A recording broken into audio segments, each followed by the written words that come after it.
এদিকে রাক্ষস উড়তে উড়তে খাবার খুঁজতে থাকে, কিন্তু রাক্ষসটি অনেক জায়গা ওড়ে, কোথাও খাবার খুঁজে পায় না।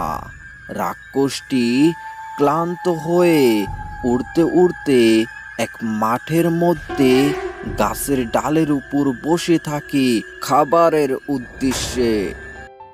আর এইদিকে ফিরোজ তার বাড়ির থেকে বাইর হয়ে যায় তার পিসিদের বাড়ির দিকে। তাকে এক ভয়ানক জঙ্গলের মধ্যে দিয়ে যেতে হয়। ফিরোজ হাঁটতে হাঁটতে অনেক ক্লান্ত হয়ে যায় আর মাঠের গাছের ছায়ার নিচে বসে থাকে। ঠিক ওই সময় রাক্ষসটি উপর থেকে বলতে থাকে, এই তো খাবার এসে পড়ছে। আজকে আমি মানুষের মাংস চাবিয়ে খাবো। অনেক দিন হলো মানুষের মাংস খাওয়া হয় না। না রাক্ষস, তুমি আমাকে মেরে খেও না। আমি তো তোমার কোনো ক্ষতি করিনি। আমি আমার পিসিদের বাড়িতে যাব।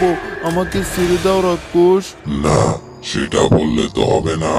আজকে তোকে আমি ছেড়ে দিব না। আজকে আমি তরোয়াল দিয়ে তোকে মেরে কাঁচা চিবিয়ে খাবো। তারপরে রাক্ষস হাতে তরোয়াল নিয়ে ফিরোজের পেটের মধ্যে মেরে ফিরোজকে তখন মেরে ফেলে।